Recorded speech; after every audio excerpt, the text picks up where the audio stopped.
వస్తావని నేను వరబయ సిల్కు సీర కట్టుకుంటేనే వరబయ సిల్కు సీర కట్టుకుంటేనే నువ్వు రాలేదని నేను పక్కింటి అమ్మాయిని తోడుకొస్తేనే పలుసుకొస్తేనే. నా మనసులో ఒక మాట ఉంది, మిమ్మల్ని అడుగుదా? వద్దు వద్దు, నువ్వేం అడగాలనుకుంటున్నావో నాకు తెలుసు. నా మనసులో ఏం అడగాలనుకుంటానో మీకు తెలుసునా? నాకు తెలుసు. అయితే ఏమో చెప్పండి. చెప్తే నువ్వు నాకేమిస్తావు? నా మనసులో ఏముందో మీరు కరెక్ట్గా చెప్తే మిమ్మల్ని అడగనే అడగను. శివరాత్రి పండుగ వస్తుంది, చీరలు కావాలా, సొమ్ములు కావాలా, షాపింగ్ పోవాలని అడుగుతావు, అంతే కదా? నా మనసులో ఉండే మాట ఇంత కరెక్ట్గా ఎట్లా చెప్తారే? అయ్యో, నేను కరెక్ట్గా చెప్పేస్తే కదా నువ్వు ఓడిపోతావి. ఇప్పుడు చీరలు లేవు, షాపింగ్ లేదు, ఏమీ లేదు, ఇంట్లోనే గమ్మునే ఉండు. ఎంత పని చేస్తున్నారు దేవుడా! అయ్యో దేవుడా, ఎందుకయ్యా ఇంత అందం ఇచ్చావు?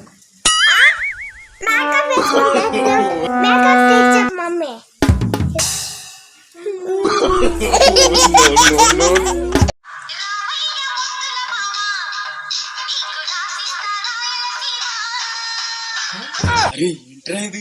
నాకొద్దు రాయలసీమ, పెద్ద తలకైన పోతుందమ్మా. 1990లో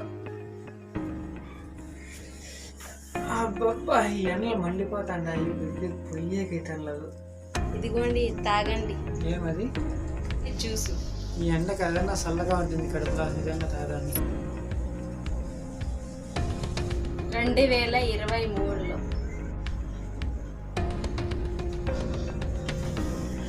అబ్బబ్బా, ఎండ కాల్చేస్తాంది, గుడ్లకు పొయ్యే పని లేదు, చెమట అంతా కారిపోతాంది. మేకప్ వేసుకుంటాంది. ఇప్పుడు మనం ఏమన్నా మాట్లాడితే ఆ మేకప్ మళ్ళా మనకే వేస్తుంది. వద్దులే, నేనే చేసుకుని తాగాం వచ్చిందంట.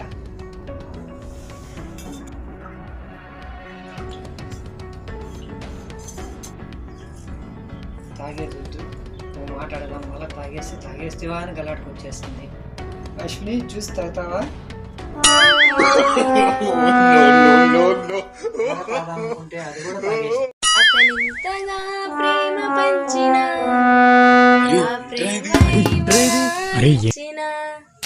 అమ్మ తల్లి, వరాలు గిరాలు మా దగ్గర లేవు, కానీ ఆ వరాలు వివరాలు చెప్తాం, పోయి తెచ్చుకో.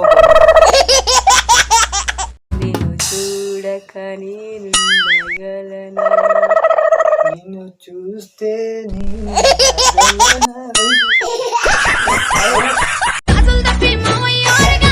మండి మన పద్యం కట్టి ఓడిపోతుంది కదా, మళ్ళీ ఒక పద్యం. ఏమిటా పద్యము? ఒక పేపర్ ఇస్తాను, 10 మడుపులు మడుపుతే నువ్వు గెలిచినట్లు, మడపకపోతే నువ్వు ఓడిపోయినట్లు. నువ్వు ఓడిపోతే నన్ను షాపింగ్ పిలుచుకోవాలి. అయితే నువ్వు ఓడిపోయి నేను గెలిస్తే నాకేమిస్తావు? మీకేం కావాలో చెప్పండి. నేను గెలిస్తే నాకు 1000 రూపీస్. సరే,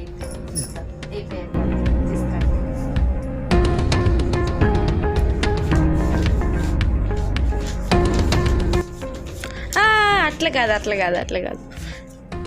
సరే, ఇంకెట్లా? 10 మరతలు 4 మూరలు చక్కగా ఉండాలి. సరే అయితే. వాగాటి